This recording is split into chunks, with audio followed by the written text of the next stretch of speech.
Forskningen bliver nøje fulgt af den kommercielle verden. Det er nemlig ikke helt tilfældigt, hvordan et firma eller et produkt skal lyde.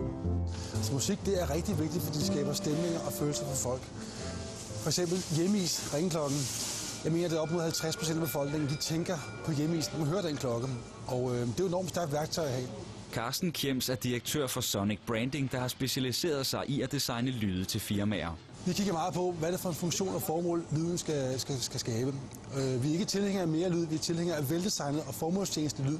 Det vil sige, at vi ser på, skal man huske telefonnummer, skal man få folk til at købe en vare frem for den anden, er det en stemning, du ønsker at skabe omkring dit brand.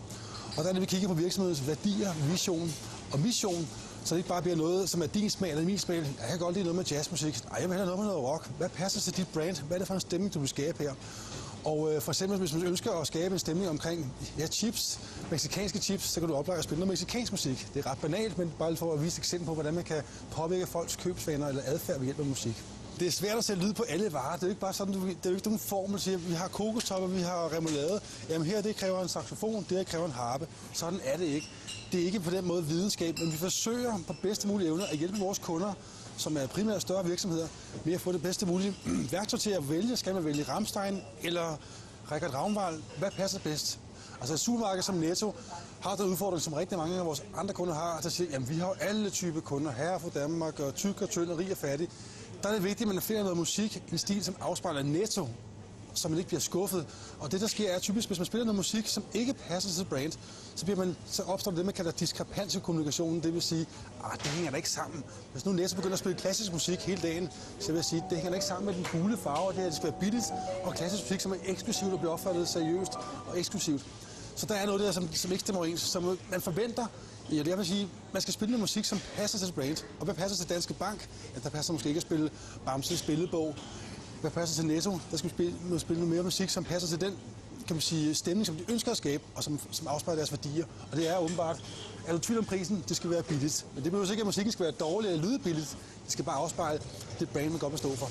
En ting er en lyd på et bestemt produkt, men hvad gør man, når man er et supermarked med 1000 produkter? I Netto, der har vi jo faktisk ikke lyd andet end fra vores kasseapparat og vores scanner. Så i Netto, der er ikke nogen lyd i forhold til varerne. Netto har sin helt egen lyd.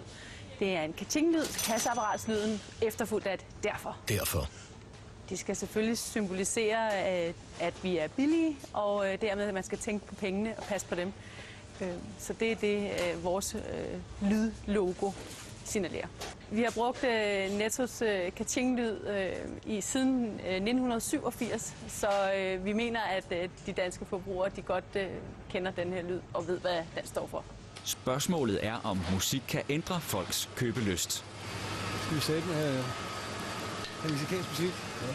Ha' det godt laver et forsøg, hvor hylden med mexicanske madprodukter bliver akkompagneret af mexicansk musik en dag. Næste dag udskiftes de mexicanske rytmer med klassisk musik for at måle sammenhængen mellem kundernes valg af varer og musikken, de lytter til. Carsten Kjems og Netto er med på forsøget. Det er jo selvfølgelig et lille raketforsøg, vi laver her.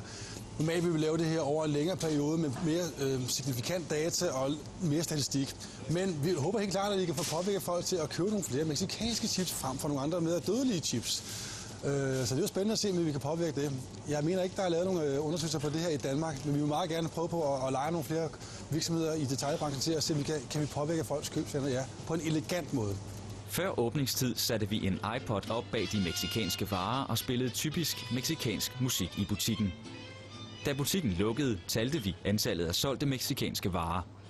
Dagen efter spillede vi klassisk musik ved de mexicanske varer.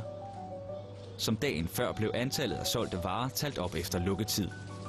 Efter de 2 forsøgsdage blev salgstallene analyseret af Netto, og der er ingen tvivl om, at typen af musik kan have påvirket salget.